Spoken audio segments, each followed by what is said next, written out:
እስቲ ራሳችሁን ጠይቁ። ዛሬ የምትኖሩት ህይወት በትክክል መኖር የምትፈልጉት ህይወት ነው ወይስ በቃ ለኑሮ ብላችሁ የጀመራችሁት? ብዙዎቻችን ለውጥ እንፈልጋለን፣ የት ጋር መጀመር እንዳለብን ግራ ይገባናል።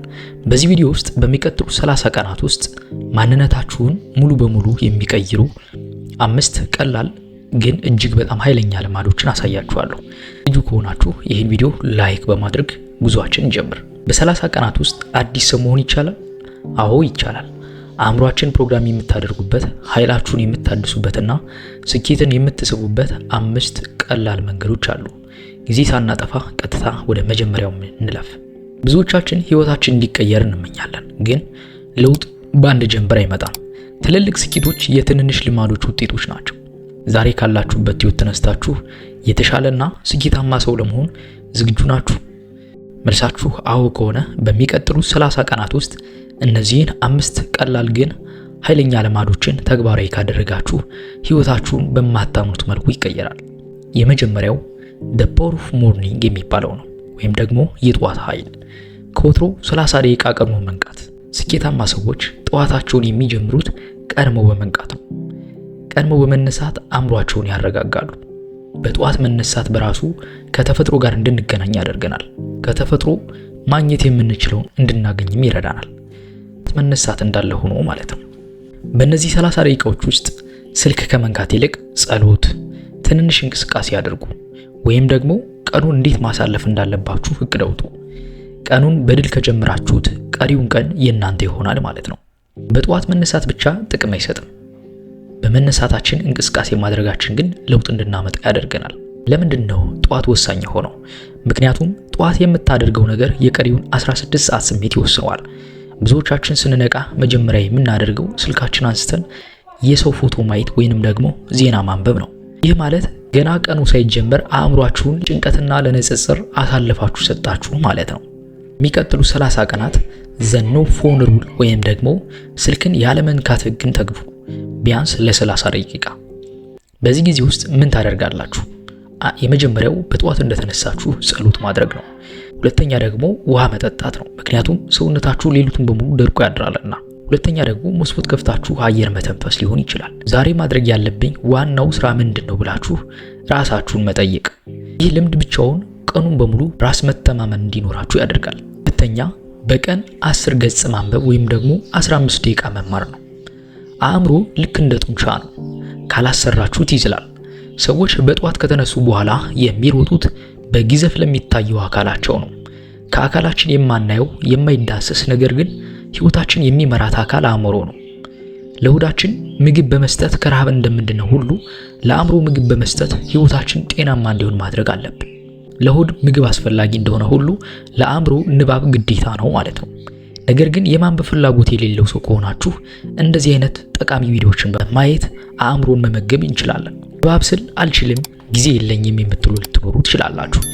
ግን አንድ መጽሐፍ ማለት የአንድ ሰው የ20 ዓመት ልምድ በ5 ደቂቃ ውስጥ የምታገኙበት አቋራጭ መንገድ ማለት ነው። ለ30 ቀን በቀን 10 ገጽ ብቻ አንብቡ። 10 ገጽ 15 ደቂቃ አይፈጅም፣ ግን በወር ውስጥ አንድ መጽሐፍ ትጨርሳላችሁ ማለት ነው። በአመት 12 መጽሐፍ ማለት ነው። በኢትዮጵያ ውስጥ በአመት 12 መጽሐፍ የሚያነብ ሰው ከ90% በላይ ከሚሆነው ህዝብ የተሻለ እውቀት ይኖረዋል። ስለ ፋይናንስ፣ ስለ መንፈሳዊ ጉዳዮች፣ ስነ ልቦና ወይም ደግሞ ስለ ሙያችሁ ልታነቡ ትችላላችሁ። መጽሐፍ ማንበብ ካልቻላችሁ ደግሞ አነቃቂ ፖድካስቶችን ወይም ደግሞ አዳዲስ ክህሎቶችን የሚያስተምሩ ቪዲዮዎችን መስማት ያስፈልጋል። በ30 ቀን ውስጥ 300 ገጽ ወይም ደግሞ 450 ደቂቃ አዲስ እውቀት ይኖራችኋል ማለት ነው። ሶስተኛ ደግሞ የምስጋና ልምድ ወይንም ደግሞ practicing gratitude ነው። በቀን 3 ምስጋናዎችን መመዝገብ። አእምሯችን ብዙ ጊዜ በጎደሉ ነገሮች ላይ ብቻ ትኩረት ያደርጋል። ይህ ደግሞ ጭንቀትን ይፈጥራል ማለት ነው። በየቀኑ ማታ ከመተኛታችሁ በፊት በህይወታችሁ ደስ ያሏችሁን 3 ትንንሽ ነገሮችን በደብተር ላይ ጻፉ። ይህ ልምድ አመለካከታችሁን ከአለኝ ወደ አልነበረኝም ሳይሆን ካለኝ ላይ በማድረግ ደስተኛ ያደርጋችኋል ማለት ነው። ምስጋና የነገሮች ሁሉ ቁልፍ ነው። አንድ ሰው ካለው ነገር ላይ በየቀኑ ቢያመሰግን ያለውን በማክበርና በመያዝ የሌላውን ነገር እንዲጨመርለት በሩን ክፍት ያደርጋል ማለት ነው። ሰዎች በዘሩት ልክ ያጭዳሉ። ለምሳሌ አንድ ገበሬ ስንዴ ዘርቶ ወይም ጤፍ ወይንም ደግሞ በቆሎ ሊያጭድ አይችልም። የዘራውን ስንዴ እንጂ። አንድ ሰው በህይወቱ ማማረር የሚዘራ ከሆነ የሚያጭደው ያን የዘራውን ነው። ምስጋና ከዘራ ደግሞ ከፍ ያለ ምስጋና ያለውን ያጭዳል ማለት ነው። ስለዚህ አንድ ሰው በህይወቱ ስኬትን ሊያመጡለት ከሚችሉ ነገሮች ዋነኛውና አንደኛው ምስጋና ነው። ምስጋና ሃይማኖታዊ ጉዳይ ብቻ አይደለም፣ ስነ ልቦናዊ ፈውስም ነው። አእምሯችን በባህሪው አሉታዊ ነገሮችን ለማደን የተፈጠረ ነው። ምስጋና ግን አእምሯችን አዎንታዊ ነገሮችን እንዲያደን ያሰለጥነዋል ማለት ነው። በየቀኑ ማታ 3 ነገሮችን ጻፉ። ዛሬ ያገኘሁት ፈገግታ፣ የጠጣሁት ቆንጆ ቡና ወይም ያጠናቀቅኩት መልካም ስራ ሊሆን ይችላል። ይህን ለ30 ቀን ስታደርጉ እንቅልፋችሁ ይስተካከላል፣ ጭንቀታችሁም ይቀንሳል። አራተኛ የተመጣጠነ ምግብና ውሃ ነው። ለሰውነት ክብር መስጠት ነው። ዝም ብሎ ያገኙትን መመገብ ለሰውነት ያደርጋችኋል። የምንበላው ምግብ ለስራችንና ለሐሳባችን ነዳጅ ነው። በእነዚህ 30 ቀናት ውስጥ ከነዚህ 3 ነገሮች መራቅ ያስፈልጋል።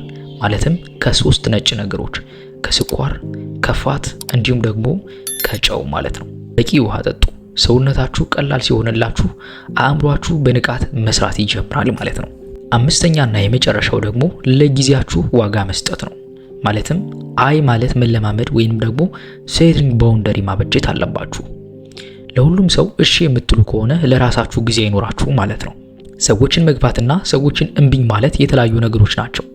እያልኳችሁ ያለሁት ለራሳችሁ ባውንደሪ ይኖራችሁ ነው። ያችሁን ለሚበሉ ባዶ ወሬዎች፣ ለማይጠቅሙ የሶሻል ሚዲያ ወሬዎች እንዲሁም ደግሞ አላስፈላጊ ስብሰባዎች ላይ አይ ማለትን ልመዱ። ለራስህ ግብ ቅድሚያ ስትሰጥ ዓለም ዋጋ ትሰጣለች።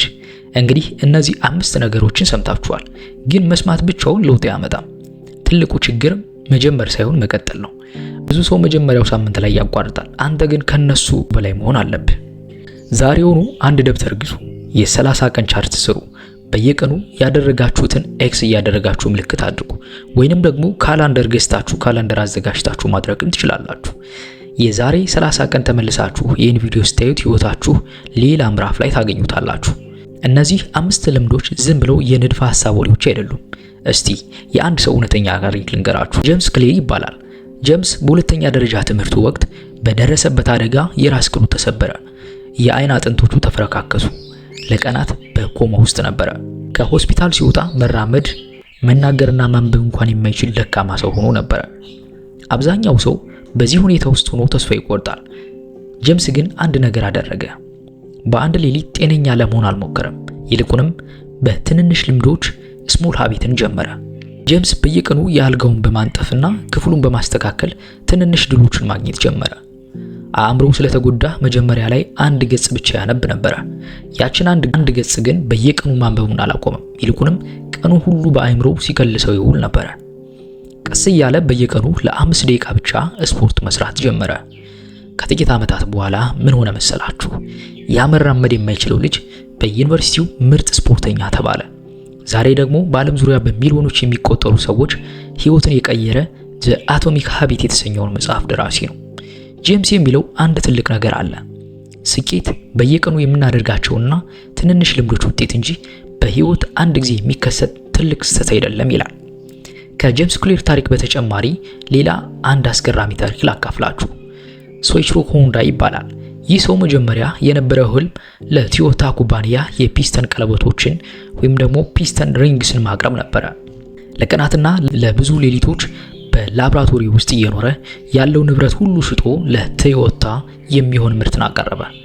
ግን ቶዮታ ምርት ደረጃውን የጠበቀ አይደለም ብሎ ውድቅ አደረገበት። ሆንዳ ግን ተስፋ አልቆረጠም። ለ2 ተጨማሪ ዓመታት ጥናቱን ቀጥሎ በመጨረሻ ከቶዮታ ጋር ውል ተፈራረመ።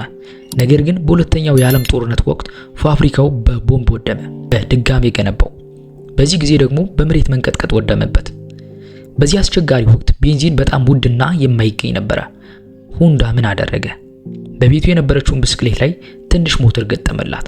ጎረቤቶቹ ይህን የተሳካ ሙከራ አይተው ለኛም ስራለን አሉት። ያቺ ትንሽ ልምድና ሙከራ ዛሬ ዓለም የሚያውቀውን የሆንዳ ኩባንያ እንድትመሰረት ምክንያት ሆነች። ከሆንዳ ታሪክ የምንማረው ምንድነው? ትልቅ ፋብሪካው ቢፈርስም እሱ ግን በየቀኑ በቤቱ የሚያደርጋት ትንሽ ሙከራ አላቆመም ነበር። ዛሬ የምናደርጋቸው 5 ልምዶች የእናንተን ትንንሽ ሞተሮች ናቸው። ምናልባትም ህይወታችሁ አሁን በፈራረሰ ፋብሪካ ውስጥ ያለ ሊመስል ይችላል። ነገር ግን በእነዚህ 30 ቀናት ውስጥ የምታደርጓቸው ጥቃቅን ለውጦች ነገ ወደ ትልቅ ስኬት ይወስዳችኋል። ይህን ቪዲዮ እስከ መጨረሻው አይታችሁ ከተገበራችሁት ከ30 ቀን በኋላ ለውጣችሁ መጣችሁ ኮሜንት እንድታደርጉልኝ እጠይቃችኋለሁ። በሌላ ቪዲዮ እስክንገናኝ በያላችሁበት ሰላም ለኩልክሙ።